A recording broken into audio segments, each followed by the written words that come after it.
always do it on my own, so धर्म प्रेमी सज्जनों तथा भारतवासियों, मैं बहुत ही दुखी मन से आज अपना विचार आप लोगों के सामने प्रस्तुत कर रहा हूँ। और दुखी होने का कारण जो है, वर्तमान भारतवर्ष के अंदर में जो हो रहा है, यह खतरा से खाली नहीं है। और ये आंदोलन जो किसानों के नाम से चल रहा है, सही पूछिए तो ये किसान आंदोलन ही नहीं है। क्योंकि किसानों के पास इतना समय कहाँ है जो महीना भर बैठ करके धरना दे।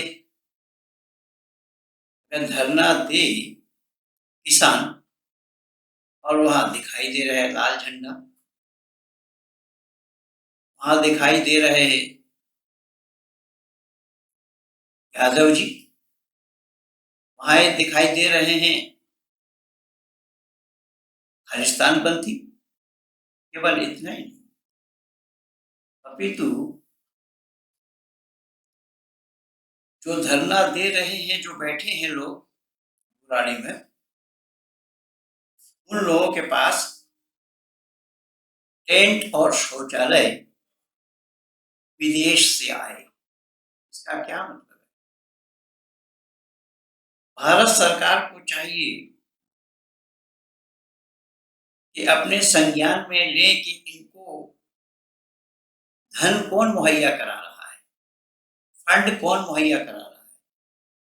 और इसमें केवल किसान ही नहीं है।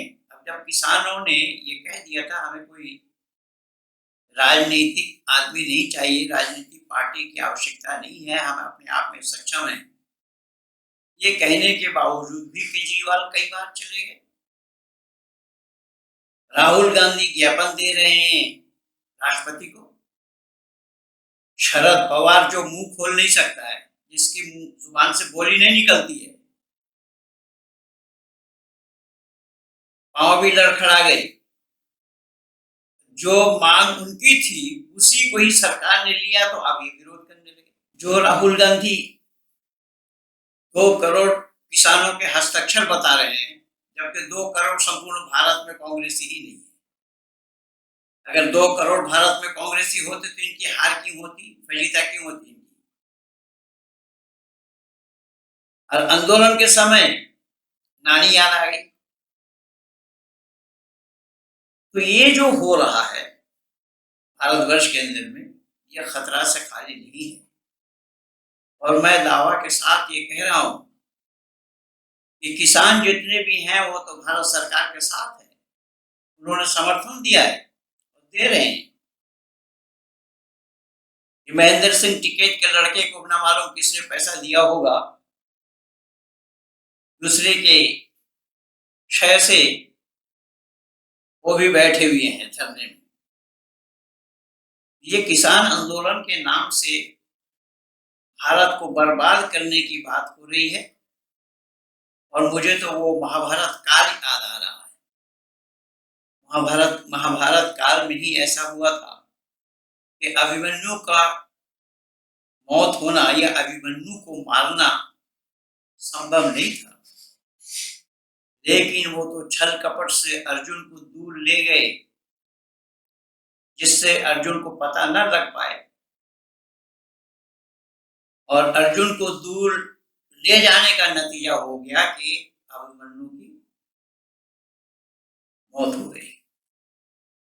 तो आज हमारे भारत के अंदर में भी प्रधानमंत्री जैसे अभिमन्यु को मारने का षड्यंत्र इन लोगों ने प्लान बनाया है। और उसी किसान आंदोलन में, उसी बुराड़ी में ये नारा लगाए भी गए, मोदी तेरी कब्र खुदेगी, आज नहीं तो कल खुदेगी। जो जेएनयू में नारा लगाया जा रहा था, जबकि कई जेएनयू के विद्यार्थी कहाँ कहाँ पहुंचे भी, इनको वापस किया गया। ये किसान आंदोलन क्या है? किसान आंदोलन के नाम से संपूर्ण भारतवर्ष को परेशान करने के लिए ये षड्यंत्र रचा गया है। और इस षड्यंत्र में केवल सिख नहीं है, खालिस्तानपंथी तो है ही, साथ ही साथ कांग्रेस है, कम्युनिस्ट है, मायावती है, मुलायम सिंह की अखिलेश है और ममता बनर्जी है। जितने भी विरोधी दल के हैं लोग, वो सारे उनकी उनकी सहमति है। और सरकार बात करने के लिए कल का दिन निर्धारित किया है। मैं तो ये विनती करूंगा सरकार से कि टिट फॉर टैट होना चाहिए, सत्य साठम समाचरित। ये सबके साथ प्रीति पूर्वक धर्म अनुसार यथा योग बरतना चाहिए। ये आर्य समाज के संस्थापक महर्षि देव दयानंद के दिए हुए मंत्र हैं। और आपने तो देख भी लिया है कि प्रीति पूर्वक बात करने के लिए वो तैयार नहीं है। जो कानून है उसको वापस लो। क्यों? तुम्हारी मर्जी से सरकार चलेगी या सरकार अपने मर्जी से चलेगी? ये कौन होते हैं कानून वापस दिलवाने वाले? ये होते कौन है जो कानून वापस लो ये कह रहे हैं? सरकार चलाना है या किसानों को डंडा लेकर पीछे हाँकना है? किसान तो खेत में काम करेंगे। अब खेत छोड़ करके यहाँ धरना दे रहे हैं और कैसे कैसे गाड़ी में, कैसे कैसे मोबाइल लेकर के दिन भर वहां पर चल रही है खाना पीना। कहां से आ रहा है ये खर्चा? इसलिए भारत सरकार को संज्ञान में लेना चाहिए। और प्रीतिपूर्वक आपने देख भी लिया, कल भर देख लीजिए। आपने 29 को बुलाया था, फिर 30 हो गया। तो कल 30 तारीख को लोगों से एक बार बात करके देख लीजिए, चर्चा करके देख लीजिए प्रीतिपूर्वक। और अगर प्रीतिपूर्वक बात नहीं बनती है तो यथा योग बरतना एकमात्र रास्ता है। इसलिए मैंने 2 टूक में अपने विचार भारतवासियों को ही नहीं अपितु संपूर्ण विश्व के आंगन में मानव कहलाने वालों को ये सूचना दे रहा हूं कि भारतवर्ष में जो कुछ भी हो रहा है ये षड्यंत्र है शाहीन बाग का, ये षड्यंत्र है जामे मिल्लिया का, ये षड्यंत्र है जेएनयू का, और ये सारे लोग उसी में लगे हुए हैं। इसलिए वर्तमान समय में संपूर्ण भारतवासियों के लिए ये समय खतरा से खाली नहीं है। उधर चीन मुंह बाए खड़े हैं और विरोधी देश को किस तरीके से परेशान करने के लिए लगे हुए हैं। इस समय भारतवर्ष को, भारतवासियों को एकजुटता दिखाना चाहिए था। अब उसी एकजुटता में ही ये फूट डालने का काम कर रहे हैं खालिस्तानपंथी। और ये जितने भी विरोधी हैं, जिन जिन का नाम मैं लिया हूं, इसलिए मैं अधिक न बोलता हुआ भारत सरकार के 2 टूक में मैंने यही विनती की कि सबके साथ प्रीतिपूर्वक धर्म अनुसार यथा योग बरतना चाहिए। यह महर्षि देव दयानंद की 7वां नियम है आर्य समाज का। और आर्य समाजियों को चाहिए विशेष करके प्रधानमंत्री का साथ देना, भारत सरकार का समर्थन करना। खुल करके आर्य समाजियों को भी आना चाहिए था। वो आंदोलन कर रहे हैं, आर्य समाजियों का आंदोलन नहीं, आर्य समाजियों का आंदोलन खत्म हो गया है। ये आर्य समाजियों का आंदोलन, आर्य समाजी मर चुके हैं। सरकार के ऊपर कोई विपत्ति आई, जब जब विपत्ति आई तो आर्य समाज ने अपना झंडा ऊंचा किया, लेकिन आज यह झंडा थामने वाला ही कोई नहीं है। और जो अधिकारी बन करके बैठ गए हैं वो उनका बपोती समझ करके अनाधिकार चेष्टा की हुई है। ये सारा काम हो रहा है। सुबह में लिख करके दिया है, वेद सब सत विद्याओं की पुस्तक है। वेद का पढ़ना, पढ़ाना, सुनना, सुनाना आर्यों का परम धर्म है। इस काम को अगर ये लोग करना नहीं चाहते, उन्हें धक्का दे करके नीचे करें, और जो काम करना चाहते हैं उनको आगे लाएं। लेकिन ये तो अपना बपोती समझ करके बैठ गए। इन किसान आंदोलन को रोकने के लिए आर्य समाज को भी अपना आंदोलन करना चाहिए सरकार के समर्थन में। इसमें रामदेव को भी कूदना चाहिए। सब बाउंडर मचाते हैं खाली मैदान में। जब विपत्ति आई तो उस विपत्ति का सामना मुकाबला करने के लिए तो आर्य समाज ने तो लोहा लिया है उन भारत विरोधियों से, उन अंग्रेजों से।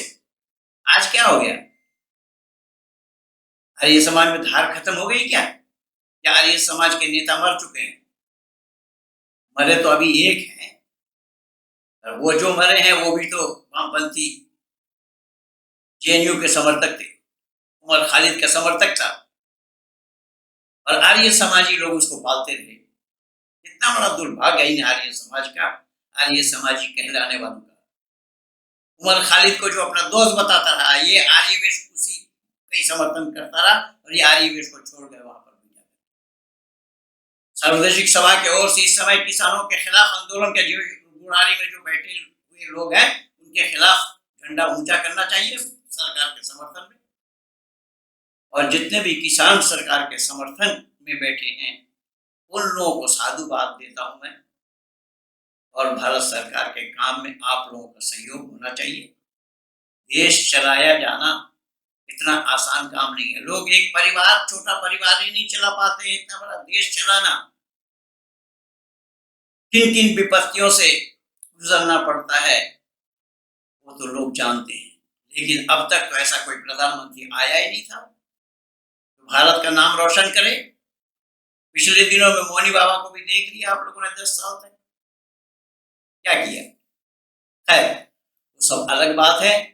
और ये लोग, इन्हीं लोगों के कानून पास किया हुआ, इन्हीं लोगों के ही कानून, इन लोगों के समय का ही था, उसी कानून को सरकार ने लागू किया। अब ये लोग विरोध में उतर आए। दोगला इसी का ही नाम है, इसी को दोगला बोलते हैं।